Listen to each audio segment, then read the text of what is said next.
खत्म हो गई वोटिंग, अब नतीजों का इंतजार। आरोप प्रत्यारोप के बीच वोटिंग में मचा रहा हाहाकार। रामपुर में मतदाताओं को रोकने का लगा आरोप, तो मैनपुरी में डिंपल ने कहा डेमोक्रेसी खतरे में है। उत्तर प्रदेश की 3 सीटों के लिए हो रहे उपचुनाव खत्म हो गए।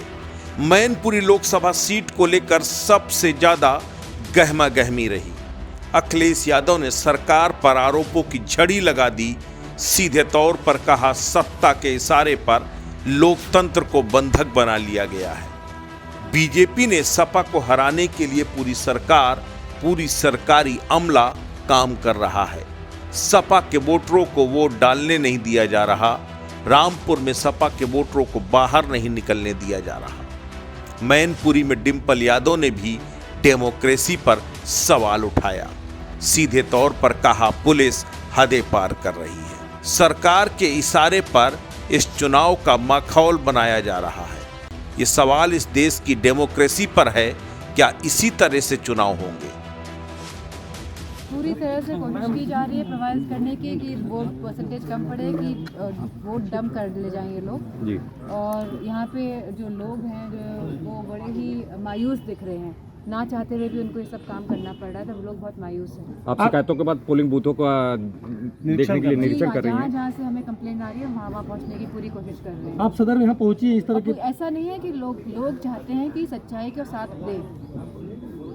आप जिस पोलिंग बूथ यहाँ पर शिकायत आ रही है, हद पार कर रहा है। आपने ट्वीट किया था कि डीएम साहब फोन नहीं उठा रहे हैं, कार्यकर्ता शिकायत कर रहे हैं उसके। डीएम साहब ने चपरासी को फोन पकड़ा के चले गए थे और फोन नहीं उठा रहे थे। क्या लगता है कैसे निष्पक्ष चुनाव हो पाएगा? या ये बहुत बड़ा क्वेश्चन है हिंदुस्तान के सामने, अपने देश के सामने, कि डेमोक्रेसी पे क्वेश्चन मार्क है आज जिस तरह चुनाव कराए जा रहे हैं। सबसे कम वोटिंग रामपुर में हुई। रामपुर में आरोप भी लगे कि मुस्लिम वोटरों को जानबूझकर पुलिस और प्रशासन वोट नहीं डालने दे रहा। इन्हीं आरोप प्रत्यारोपों के बीच 40% से भी कम वोटिंग रामपुर में हुई, जो शायद अब तक की सबसे कम वोटिंग होगी। अब्दुल्ला आजम की पुलिस और प्रशासनिक अधिकारियों से जमकर नोकझोंक हुई, तो उन्होंने आरोप लगाया कि मुस्लिमों को वोट डालने से रोक रही है।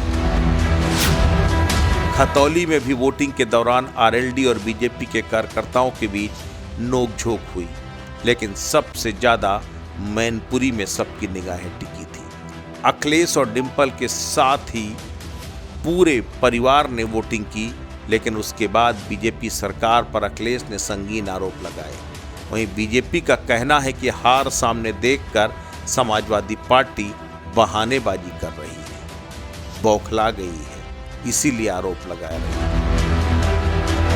लेकिन एक बात तो तय है कि मतदान के दौरान जहां पुलिस हाइपर एक्टिव दिखाई दी, वहीं चुनाव आयोग और चुनावी प्रेक्षक पूरी तरह से साइलेंट मोड पर नजर आए। जाहिर तौर पर चुनाव आयोग की निष्पक्षता पर सवाल तो खड़े होंगे, लेकिन इन सब के बीच चुनाव संपन्न हो चुके हैं।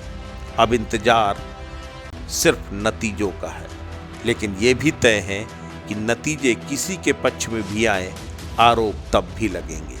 और अगर बीजेपी चुनाव जीतती है तो उसके साथ ये कलंक तो जुड़ ही जाएगा कि सत्ता का दुरुपयोग कर चुनाव जीता गया। समाचार स्टेट के लिए मोना पांडे की रिपोर्ट।